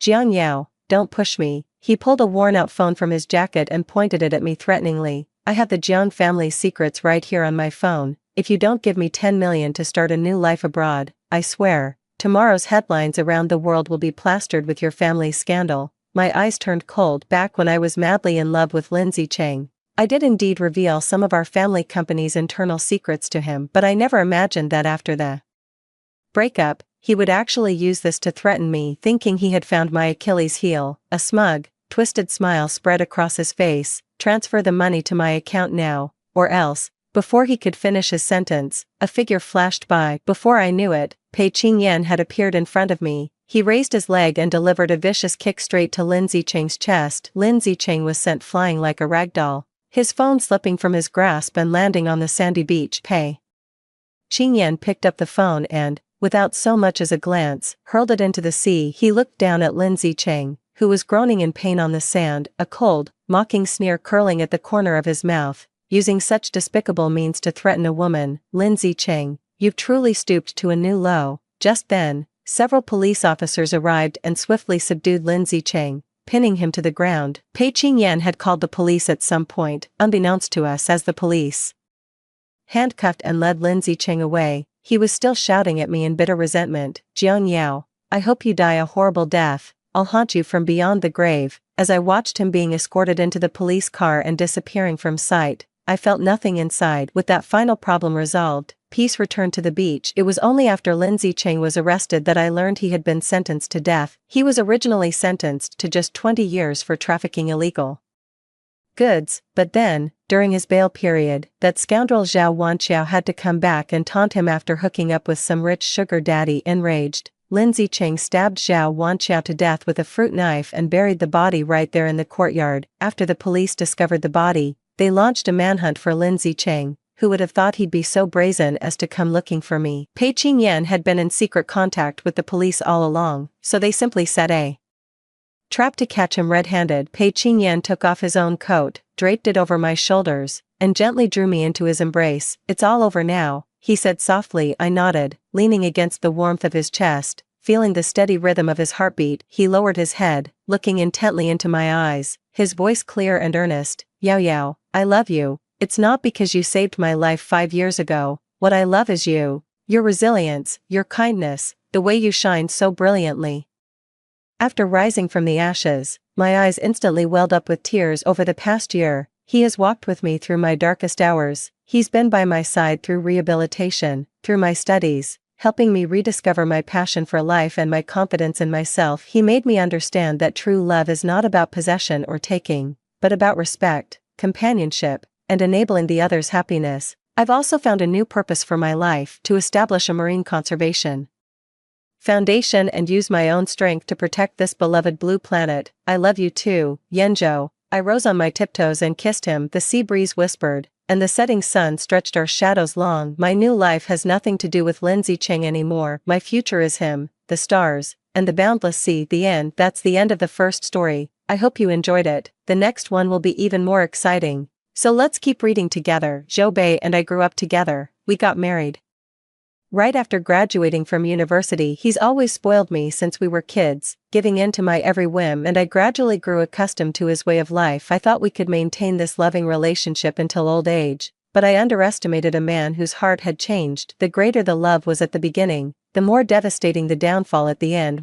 Today is our 5th wedding anniversary, and as usual, I waited for him to come home and celebrate with me, but what I received instead was an unknown call and a photograph. The call was from a stranger, and the photo was sent by a stranger too. The photo showed Zhou Bei kissing another woman in a hotel. This closeness feels just like the passionate puppy love we had back in our teenage years. I calmly tossed those photos into the trash, then fed the cake I'd made to a stray dog. I thought I could handle it calmly, but when I saw that pregnancy test, I sank to the floor, a pain so intense it felt like a spasm shot through my whole body, and I broke down into uncontrollable sobs. Zhou Bei and I had been married for 5 years. I had finally gotten pregnant, only for fate to turn around and hand me a cruel surprise. I thought long and hard that night about whether to get a divorce or to keep living with him. Once a woman has a child, a mother's heart always softens. The truth is, the feelings between Zhou Bei and I started to change in the 3rd year of our marriage. I don't know when he started to change. At first, he came home on time every day, then it became a few times a week, and later, only 2 or 3 times a month. That's when I first started suspecting he was having an affair, but every time he came home, he showed me the same affection as always, so I dismissed the thought each time it arose. Maybe I trusted him too much, or maybe I couldn't let go of our 28 years together. Time and again, my heart softened, and I forgave his mistakes. I waited for him for a long time. Tonight, he still hadn't come home even after midnight. It wasn't until 1 o'clock that I finally received a message from him. "Honey, I'm working late tonight, so I won't be coming home. Don't wait up for me." I didn't reply to the message and just went upstairs to sleep too. "So, Mr. Zhou, who's better, me or your wife?" The woman nestled in Zhou Bei's arms teased him. Zhou Bei took a deep drag of his cigarette, but still no message appeared on his phone. Irritation welled up inside him. "You're not even fit to hold a candle to her. Humph. And yet you've kept me for 3 years. Aren't you afraid your wife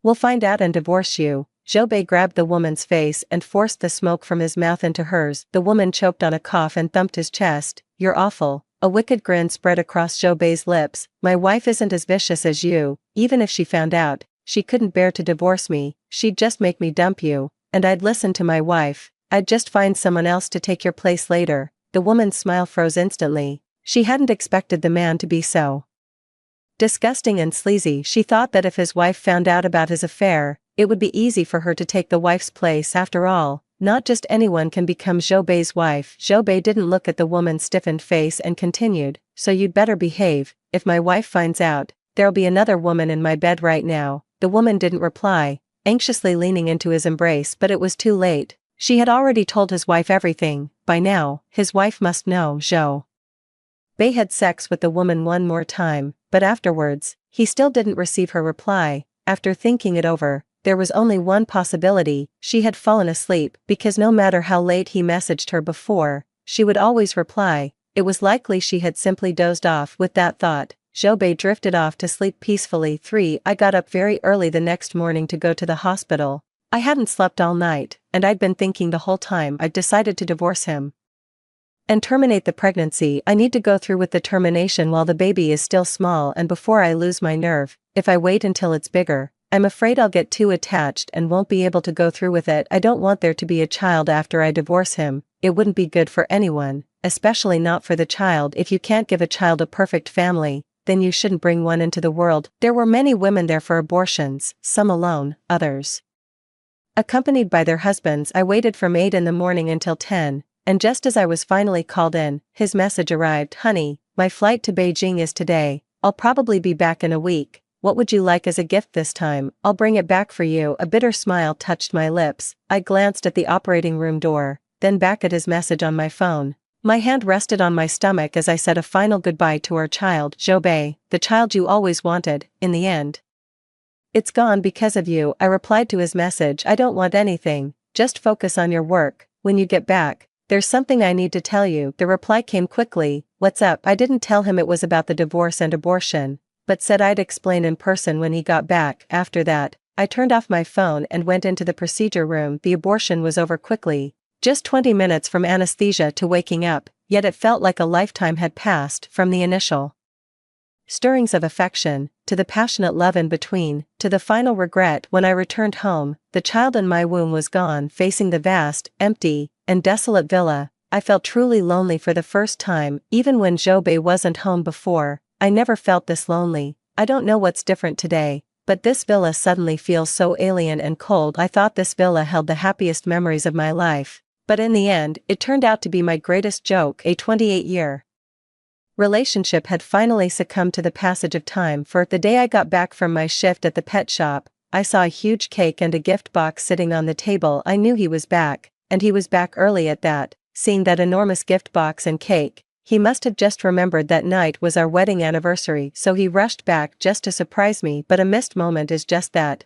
A later celebration can never capture the magic of the day itself. In the past, coming home to a surprise like this would have made me so happy, but now, I just don't have the heart to sit through the cake and gifts with him. He emerged from the kitchen, still holding the bowl of noodles he could never seem to cook right. "Wan, you're back." I gave a slight nod. I saw him put the bowl down and move to hug me, but I sidestepped the embrace. He was taken aback, not expecting my refusal. I made an excuse. "I just came from the pet shop. I must smell." As soon as I mentioned I'd just come back from the pet store, he immediately put some distance between us. I knew he was allergic to animal fur, which is exactly why I said it. When I first started working at the pet store, he was strongly against it. Not only is he allergic to pet dander, but he also really dislikes animals, so my wish to get a cat or two went unfulfilled, all because I had to consider his feelings. "Why don't you go take a shower first, and then I'll tell you something?" I nodded and turned to go upstairs. When I came back down, he had already opened the cake box and lit the candles. I walked over and heard him say, Wan, "I'm so sorry. I've been so busy I completely forgot last week was our wedding anniversary. Let me make it up to you today." "Okay, please don't be mad. How can you say you're making it up to me? It's not like I got married by myself. Why not say you're making it up to yourself, or to the both of us?" "But it doesn't matter anymore," I smiled and replied, my tone as gentle as ever. "I'm not angry, because I no longer cared. After all, tonight is the night we go our separate ways." I ate the last bowl of noodles he ever cooked for me, they were just as awful as always. I mustered the patience to spend one last anniversary with him and open gifts. The gift was a necklace worth 2 million. When he tried to put it on me, I refused. Zhou, we need to talk. 5. Hearing me use his full name, Zhou eyelid twitched, and a sense of panic began to stir within him. All right. Go ahead. I took a deep breath and spoke the 5 words I had been rehearsing in my mind. Let's get a divorce. The air hung silent for a few seconds before he processed it. What? He seemed unsure of what he had just heard. I met his gaze and repeated, I said, let's get a divorce. His smile finally faded,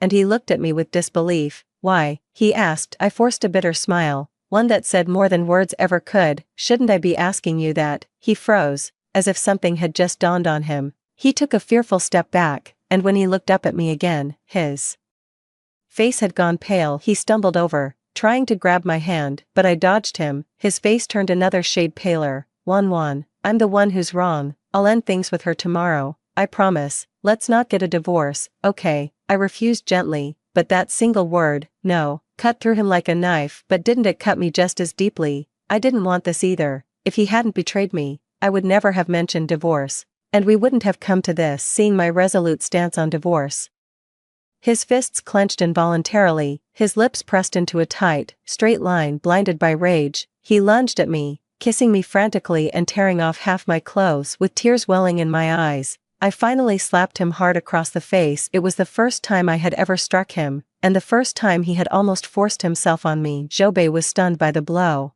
It wasn't until he saw my red-rimmed eyes that he finally snapped back to reality. I'm sorry, Wan. I'm so sorry, truly.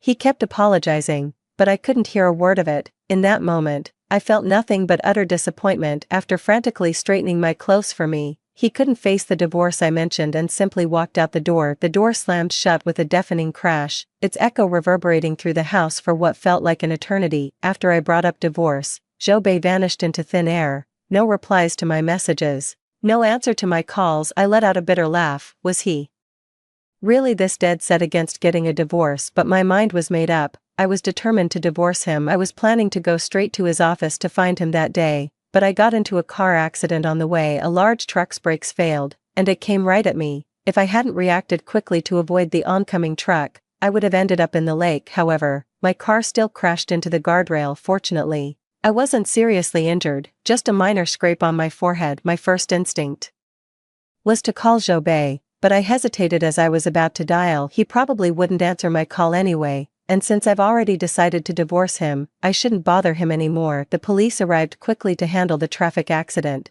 No one from either side was seriously injured, and the cause of the accident was entirely the truck's fault. The truck driver was even more injured than I was. Seeing he was an honest man just trying to make a living hauling goods, I refused his offer to cover my medical expenses. As for this car, the front end is smashed up and it's undrivable. I'm not even going to ask him to pay for it. Zhou bought this car for me back in the day. Now that it's broken, it's time to scrap it. You can try to fix a wrecked car, but some parts will always be damaged. No amount of repair can make it feel new again. 6. While I was alone at the hospital, waiting in line for my checkup, I ran into someone. I've seen this guy a number of times, but we're not close. He's Zhou father's right-hand man, Xiaoheng. I've heard there's no contract he can't land when he's on the case. I decided to lower my head to avoid his gaze, hoping he wouldn't recognize me. If he figured out it was me, Zhou father would likely find out about my car accident. Zhou parents have always been very kind to me, so I really don't want them cutting their overseas trip short and rushing back just to check on my minor injuries. If Zhou parents come back, it'll be even harder to get this divorce. Even with my head buried in my clothes, he still recognized me. Miss Zhou. The man's voice was deep and resonant, perfect for a soothing bedtime story. I clutched my phone awkwardly, pulling my head out from my collar with embarrassment and feigning a look of surprise. Mr. Xiao, what are you doing here? Xiaoheng didn't answer my question right away, his gaze fixed on the wound on my forehead. What happened, Miss Zhou? That injury on your forehead? It's nothing. I just bumped myself in the shower, I said casually, making up an excuse. I didn't mention the car accident, so he wouldn't tell Zhou parents about this minor incident. He nodded and asked me, do you need any help? I instinctively shook my head to decline. And no, it's fine, it's just a quick checkup, thanks. Perhaps sensing my awkwardness, he didn't press the conversation any further. Not long after Xiaoheng left, I spotted another person, Zhou, but he hadn't come to the hospital alone. He'd brought a woman with him this time. I didn't duck my head into my collar, yet he still didn't seem to notice me over here. The woman with him was stunning. She wore a black bodycon dress, had wavy, cascading hair, and her looks could rival any A-list celebrity. The woman clung to his arm with a shy, pitiable air, though his expression seemed displeased. He offered no resistance to her hold, as if he was used to it. Standing side by side, they looked perfectly matched. For a fleeting, dizzying moment, I wondered if I had truly held him back. I don't know how long I watched them, talking and laughing, with the woman constantly nestling against his chest, coquettishly seeking his affection. I could feel my entire body go rigid. The wound on my forehead had stopped hurting, but now it seemed to ache with a fierce, renewed intensity. My vision seemed to grow increasingly blurry, making it hard to see them clearly. I had no idea how long I'd been staring until it was nearly time for my checkup, and I dreaded hearing my name called. In a daze, I got up and headed out, but I was a step too late. My name was called, and the person who hadn't noticed me finally looked around, searching for me. I heard him call my name, yet my feet only carried me away faster. As I stepped out, I spotted Xiaoheng, who hadn't left yet. It felt like finding a lifeline. Without a second thought, I reached out to him, my mind consumed by a single thought. I didn't want to see Zhou. The thought of them leaning so intimately against each other just moments ago makes me sick to my stomach. 7. Xiaoheng. I shouted his name loudly to stop him from getting into the car. Xiaoheng's hand, which was opening the car door, jerked to a halt. He turned and saw my pale face, devoid of any color, my eyes rimmed with a fierce red, tears streaming down incessantly. I ran over and pleaded with him, my voice trembling. Xiaoheng, please, please, just let me get in your car, okay? Zhou was catching up from behind, but I really didn't want to see him at all. I looked at Xiaoheng with a pleading gaze, hoping he would agree. Xiaoheng saw my pleading look, then glanced at Zhou and a woman who were chasing after me. I thought I saw his eyes darken, and then he fell silent for a few seconds. He didn't answer, instead opening the door for me directly. I looked at him gratefully, whispered a thank you, and quickly got into his car. The door was shut quickly, cutting off Zhou, who had caught up, and I immediately breathed a sigh of relief. The car began to move slowly. The sound of Zhou calling my name persisted all around, and he kept pounding on the window, but I never once turned to look back. My gaze remained fixed on the car's rearview mirror, watching the frantic Zhou outside. He seemed to have gone mad, relentlessly pounding on the window. Zhou was always the one who cared most about his image, yet at this moment, he cast all regard for his appearance aside. Paying no heed to the stares of onlookers, the car drove further and further away. Only when Zhou figure vanished from sight did the tension finally drain from my body. I didn't know when my tears had run dry. It wasn't until a handkerchief appeared before my eyes that I suddenly snapped back to reality. I made a complete fool of myself in Xiaoheng's car. It seemed he was the only one who witnessed my pathetic state, leaving me utterly embarrassed and mortified. When I looked outside again, I realized he had already driven to the villa where Zhou and I lived. Our wedding wasn't a large affair. We only invited Zhou relatives. By then, Xiaoheng had long been a trusted right-hand man to Zhou father, so of course he was in attendance. That's how he knew Zhou and I lived here. But I don't want to go back to that villa right now.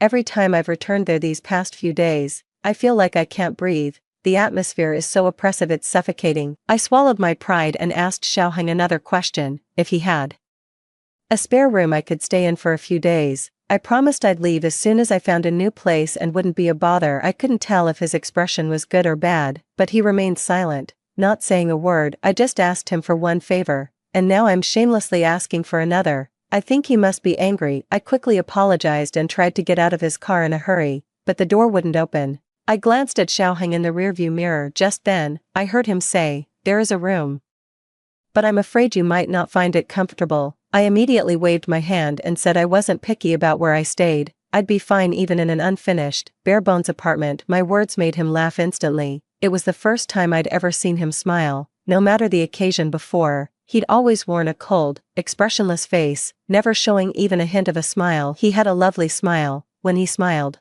the sternness in his eyes and brows softened considerably. He asked if I wanted to go grab some clothes first. I agreed, as it was too late to buy new ones now, and I didn't want to cause him any more trouble. 8. I had assumed the place he said he was uncomfortable in was a rather simple house, but when I saw his home, I was taken aback. Honestly, This place isn't all that different from the villa I shared with Jobei. The only real difference is the decor. It's much darker and more somber, which suits him perfectly. When I walked in, I saw a golden retriever. It looked adorable and well-behaved, but its personality was the complete opposite of its owner's. The dog was lively and full of energy. He showed me to a room on the second floor. The interior design was even more off-putting, and I instantly regretted my decision. The decor in here has such a feminine touch. I'm starting to regret agreeing to stay over. It completely slipped my mind that he probably has a girlfriend. If his girlfriend were to suddenly come back, it'd be impossible to explain. I'm thinking maybe I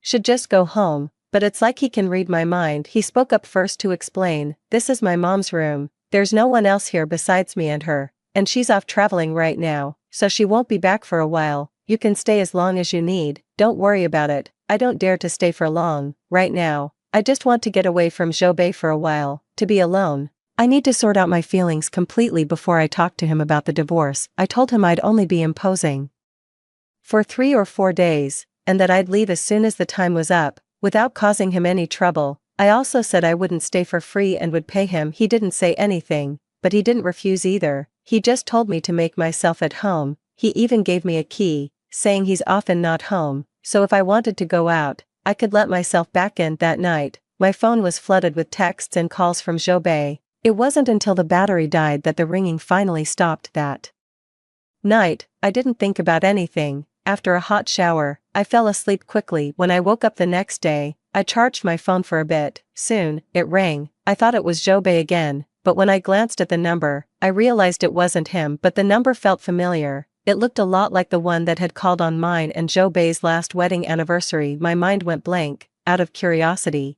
I answered the call. I was dying to know what news the caller had for me this time. The moment the call connected, the person on the other end immediately broke down and started screaming at me. This time, I could tell the voice was a woman's, and I guessed it was probably the woman who had been with Jobei when I saw him at the hospital. Her tirade was vicious and utterly shattering. She yelled, "Si-wan-wan, you bitch. Because of you, Jobei heartlessly made me get rid of my baby. I begged and pleaded with him to let me keep this child, and just because we ran into you at the hospital, he coldly changed his mind and forced me to abort."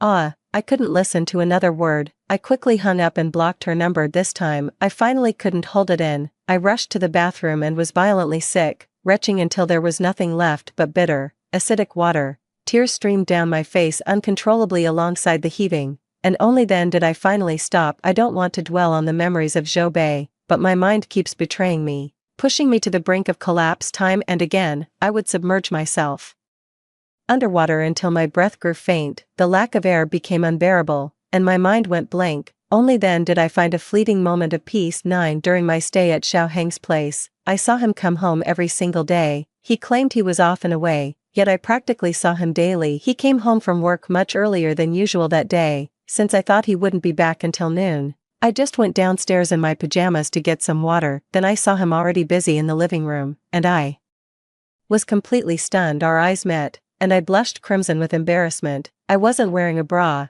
and I was terrified he might have seen something he shouldn't have. Without a second thought, I dashed back upstairs. It was, without a doubt, the most mortifying moment of my life ever since that phone call. I turned my phone off for 3 days and shut myself away in an unfamiliar room. Those days made me suddenly realize a lot of things. Love makes one endure, while the absence of it leads to straying. It's when one person is indecisive and soft-hearted that it fuels another's insatiable greed and desire to do any evil. So, Jobei, I don't want to be your good wife anymore. That day, I moved out of Xiao Heng's place. I left a substantial sum of money on the living room table along with a thank you note. I figured he'd see it when he got back. I put on the pale red dress I wore the day Jobei and I went to get our marriage certificate. What begins in one place should end there. The moment I switched my phone back on, Jobei's call came through. His voice was frantic, full of concern for me, yet not a single word of explanation about the woman and child at the hospital. I told him to wait for me at the office. I wanted to talk. He knew what it was about. So there was a long silence on the other end of the line. I didn't wait for his answer,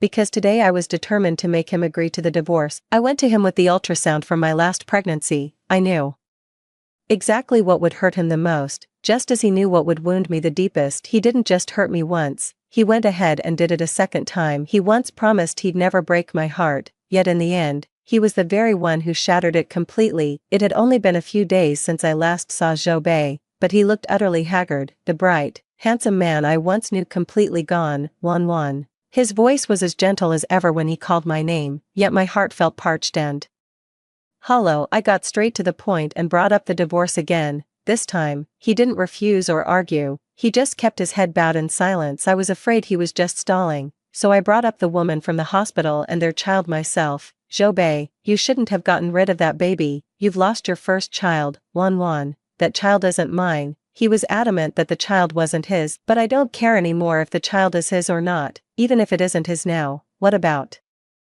in the future? You never know. I let out a sigh of profound regret before pulling the ultrasound report from my bag and holding it out to him. We could have had a child, Zhou Bei, but in the end, because of you, we lost the baby. When he saw the ultrasound report I handed him, his initial shock gave way to joy, but that joy instantly froze solid at my words. I watched as the color drained from his face, then twisted into rage, before finally collapsing into utter devastation. He smashed everything in the office he could get his hands on. A crowd had gathered outside, but no one dared to step in. I watched his tantrum with perfect calm. I felt nothing inside, only a cold, satisfying sense of vengeance fulfilled. Finally, exhausted, he broke down. Tears streamed down his face as he knelt before me, apologizing over and over. 1-1, I was wrong. I'm the one who deserves to die. You shouldn't have taken our child out of spite. That was our first child. Zhou Bei, if you have any sense of remorse, I want you to agree to the divorce tomorrow. I left after saying my piece and moved out of the villa I shared with Zhou Bei. Over the years, Zhou Bei gave me a substantial amount of money,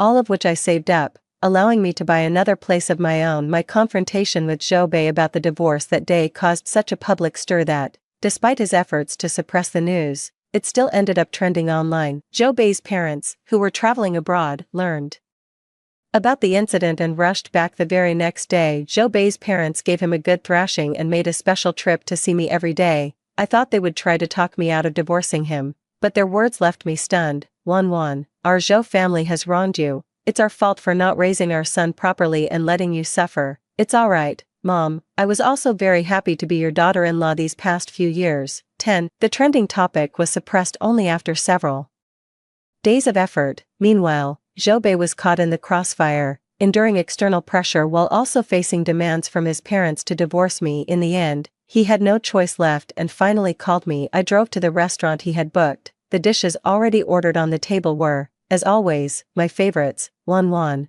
are you really sure you want to divorce me? I studied him carefully. In comparison, he looked even more haggard than the last time we met, while I seemed increasingly radiant.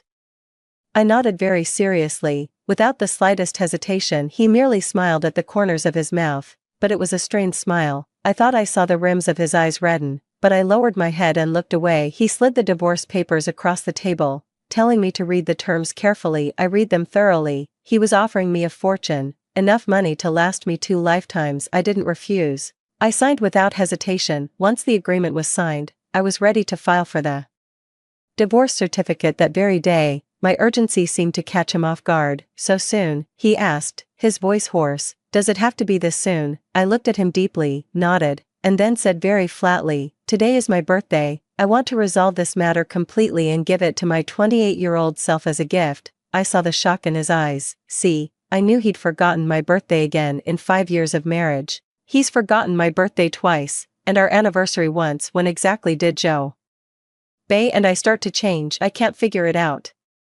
And I don't understand, but on the road ahead, these questions won't hurt me anymore. I thought my life would be peaceful after divorcing Zhou Bei, but just one day after the divorce, Xiaoheng called me. He said I'd left some of my things at his place. I didn't think much of it, because I can be quite careless sometimes and genuinely forget things. When I went back to Xiaoheng's place, I noticed there was an extra person. Seeing her youthful face, I thought she was his girlfriend, but after he called her mom, I realized it was his mother. I never expected his mother to look so young. She appeared to be in her 30s. I just wanted to grab the thing he said I'd left behind and get out of there quickly, but his mother stopped me. She insisted I stay for dinner, saying she had prepared all these dishes especially for me. I was baffled and tried to catch Xiaoheng's eye for help, but he just shrugged helplessly, unable to assist me at all. In the end, I had no choice but to reluctantly stay for dinner at Xiao Hang's mother's insistence. After the meal, I thought I could finally leave, but Xiao Hang's mother pulled me aside for a chat. It wasn't until very late that she finally let Xiao Hang see me home. I was about to refuse, but I was so furious. I never expected Xiao Hang's dog to be so mischievous.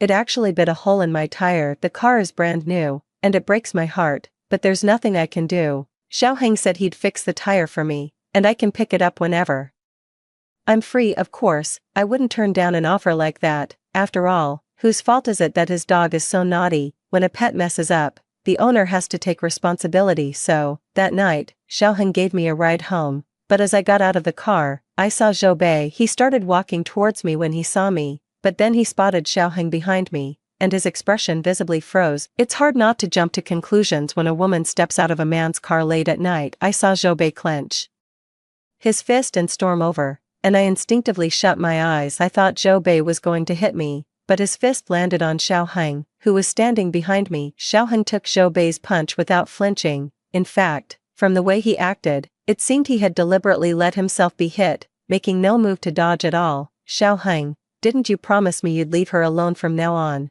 Zhou Bei grabbed Xiao Hang by the collar, his voice thick with anger as he confronted him. Xiao Hang's expression remained calm and composed, a trace of blood at the corner of his mouth. The corner of his thin lips lifted slightly. I only promised not to interfere while you were together. I made no promises about after it ended. I was shocked by their conversation. Why did it seem to be about me? Zhou Bei was furious and tried to hit Xiao Hang again, but this time I stopped him. Zhou Bei looked at me in disbelief as I shielded Xiao Hang. I could see the shock and anguish in his eyes, but I callously ignored his emotions. I no longer wanted anything to do with him. He asked me sorrowfully if I divorced him because I had feelings for Xiao Hang. At that, I couldn't help but laugh. Zhou Bei, are you a child? Don't you know exactly why I divorced you? Even if I were to fall for someone in the future, you have no right to interfere. You have no right to meddle in my life. In a fit of rage, I blurted out everything on my mind, driving the words I'd been holding back straight into his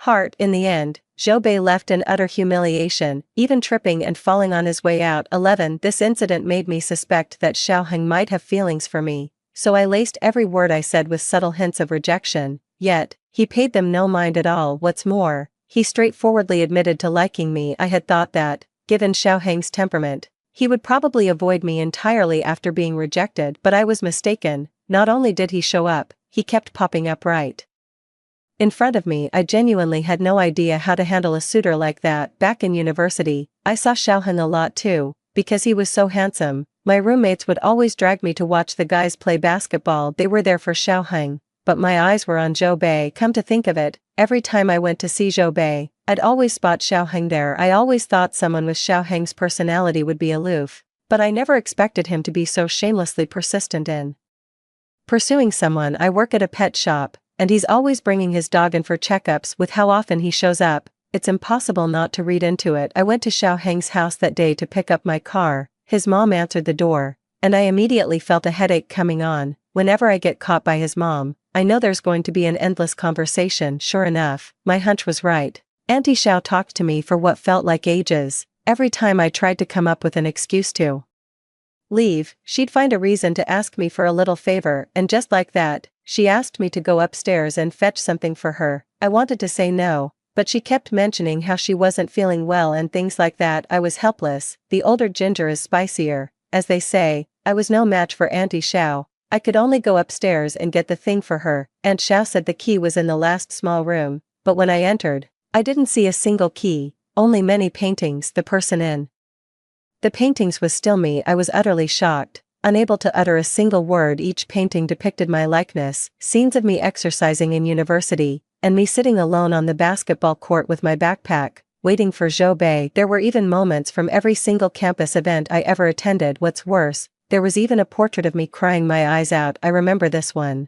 I was so absorbed in my phone that I got hit by a ball while walking past the court. I had just argued with Zhou Bei and was already feeling wronged. With my head hurting on top of that, the tears just started flowing uncontrollably. I was completely unaware that someone was right there, trying to comfort me. I didn't even register the apologies others were offering. My heart was in turmoil. I had thought Xiao Hang's affection for me was just a passing fancy. I never imagined he had liked me since university. Each painting was dated, and judging by the timeline, they spanned from my freshman year all the way to graduation. After I married Zhou Bei, the dates on the painting stopped at my graduation, that is, until I saw the one on the shelf, which must have been painted recently. It's a drawing of me in my pajamas going downstairs for a drink of water, and he saw it all so clearly, and he actually drew it. I wish the ground would swallow me up. How could he be so shameless? I felt like I had intruded on someone's privacy. My eyes darted around nervously, and after handing the item to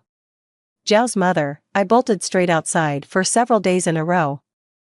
I kept avoiding Xiaoheng, but you can't run forever. That day, Xiaoheng finally cornered me, demanding to know why I was avoiding him. I stammered out an explanation, but he grabbed me, pulled me inside the house, and locked the door. My mind was completely filled with scenes from TV dramas, a forced kiss or something like that, yet all he said was a single sentence: Zhou Wanwan, it's my birthday today, will you spend it with me? I was about to say that if we were celebrating his birthday, I should go buy him a cake first, but to my surprise, he had already brought one himself. His intentions were crystal clear. He bought it in advance specifically so I would spend the day with him since it was his birthday. I didn't turn him down. When making a wish, he wondered if this year's wish would come true. I told him it would. He looked up at me, his gaze profound and intense. It felt too heated, so I shyly looked away. Then I heard him say, "Oh, really? I hope this year's wish comes true too." Since I didn't have a gift ready for him, I cooked him a few of my signature dishes and some longevity noodles instead. I wasn't sure if he wanted a drink, but I could tell he was in low spirits, so I brought out a bottle of something mild to help him unwind. But as it turned out, he didn't touch the drink. I ended up finishing it all myself. The gossip he was sharing was just too juicy, all about celebrities' private lives. I ended up drinking it all without even realizing. I woke up the next day lying naked in bed with him. Any adult would know what happened in a situation like that, and I still had flashes of the previous night in my mind. I remember him slowly moving closer, saying something I couldn't quite make out, and then I kissed him on the way. Still half asleep, I asked him a few things. "Xiaoheng, what did you wish for?" I remember he smiled, a bewitching smile, looked at me, and said, "The wish has already come true." And after that, the two of us, I feel like I could just die. My college roommate was right. Xiaoheng really knows how to use his looks to reel people in. I shouldn't have given in to his charms and kissed him last night. Beauty truly leads one astray. I wanted to run, but Xiaoheng saw right through me. I don't know how to face him, and I'm not sure if I should try to accept him. But Xiaoheng's attitude really surprised me. He said not to feel pressured. If I want to take responsibility, I can. And if I don't, that's fine too. My inner thoughts at that moment were, in the following days, Xiaoheng deliberately started bringing his clothes into my place, piece by piece. His words said he didn't want me to take responsibility, but his actions told a completely different story. After spending some time with him, I realized he was incredibly domineering, extremely clingy, and insanely jealous. It was completely at odds with his usual aloof image. I tacitly accepted him living with me, and tacitly accepted the label of boyfriend that others gave him. Just like that, Xiaoheng and I naturally became a couple. In the year we've been together, Xiaoheng has been very tolerant of my little moods. When I get upset, he just quietly comforts me, never calling me out for being unreasonable. I found myself slipping back into my old, pampered ways. Even though Xiaoheng was perfect in every other way, I was annoyed by how often he pestered me at night. My back was covered in his scratch marks, yet he never learned his lesson. In the second year of our relationship, he proposed, but I turned him down. I was afraid he'd be angry, but instead, he comforted me. "Wanwan, I'm sorry, I was too impatient. It's a bit too soon. I just got out of a marriage and I'm not ready to jump into another one so quickly." In the 2 years I've been dating Xiaoheng, I haven't seen Zhou Bei once. The last I heard of him was when he was hospitalized, and there's been no word since. It is truly a shame to end a 28-year relationship just like that, but life is long, and one shouldn't dwell in the past forever. In the 3rd year of my relationship with Xiaoheng, I received a phone call from Zhou Bei. I glanced at Xiaoheng. He didn't get jealous. Instead, he gave me a hug and then chose to wait for me outside. I answered the call and heard Zhou Bei's voice on the line. It sounded exactly the same as before, unchanged. "Wanwan, is he treating you well?" I told him the honest truth. "Yes, he is." Zhou Bei fell silent for a long time. After what felt like an eternity, I could hear his muffled sobs on the other end of the line. "Wanwan, I miss you so much. It's been 3 years, every night for 3 years. I've talked myself out of coming to find you, but I'm really falling apart. I can't stop thinking about you, wanting to hold you, Wan. Please come back, I miss you so much." No matter how heartbroken or painful Zhou Bei's words were on the phone, my own heart remained completely unmoved. Maybe I've truly let go. Zhou Bei, everyone has to move forward, we're over, you should live your life well, and so should I. I've let go, and I hope you can let go of the past and start fresh too. So it wasn't my imagination these past 3 years, he was the one secretly watching me from the shadows. I thought I was just seeing things when I caught glimpses of Zhou Bei, but it really was him. In the 4th year after my divorce from Zhou Bei, I married Xiaoheng. I was pregnant, and they said it might be twins, so I accepted his proposal this year. Last time in the car, I couldn't resist Xiaoheng's advances. He tricked me, the condom tore a little, but I didn't think much of it. I gambled and didn't take the morning after pill, and that's how I ended up pregnant. At the wedding, I saw Zhou Bei. He was dressed just as he was at our own wedding, looking sunny and handsome. Later, I gave birth to twins, a boy and a girl. I had very little time to care for them. Xiaoheng was the one who raised them almost single-handedly, but whenever Xiaoheng and I were busy, I noticed Zhou Bei would step in to look after the children. He would leave as soon as we returned. The days slipped by, and in the blink of an eye, the children were already in middle school. While we were gradually growing old, it was Xiaoheng's birthday. That evening, I asked him again what wish he had made this year. He said he had secretly made a wish for Zhou Bei this year, that some other woman would hurry up and take him away, otherwise, he keeps coming over to our place all the time, and the kids are all attached to Zhou Bei instead of him. I chuckled. The older Xiaoheng gets, the more childish he becomes. At his age, he's still getting jealous over something like this. Sometimes, trying to placate him is really a hassle. When I turned 50, Zhou Bei passed away. He lay quietly in the villa we used to live in. By the time he was found, he had been gone for a long while. Zhou Bei's funeral was a simple affair. He had mentioned in a letter that a quiet service would suffice, as he found anything too lively to be noisy. A week after Zhou Bei passed away, I received a letter written in his own hand. There were many letters, all written during the periods of time after our divorce. After a long moment of contemplation, I chose not to look. Instead, I kept them all safe in a box. That day, when I returned from shopping, I saw Xiaoheng, a man in his 50s, with red-rimmed eyes, wiping away his tears. I teased him, saying he was almost an old man and still crying in secret. He pulled me into a tight embrace. "My love," he said, "you must always love me." I know. How many times are you going to say that? I've got it memorized." I was both exasperated and amused by him, but I've noticed Xiaoheng is getting more and more childish, and he's become particularly hard to appease. That day, I was having so much fun that I momentarily forgot to hold his hand, and he stayed in a huff with me because of it. That stubborn old man's temper, to sulk with his old lady just over a forgotten handhold, though he kept sneaking glances at my expression out of the corner of his eye. He didn't dare to actually make me angry. Before turning 28, Zhou Wanwan was fortunate to meet Zhou Bei in his prime. After turning 28, Zhou Wanwan was equally fortunate to meet the endearingly jealous Xiaoheng. The end. That's all for today's story. If you enjoyed it,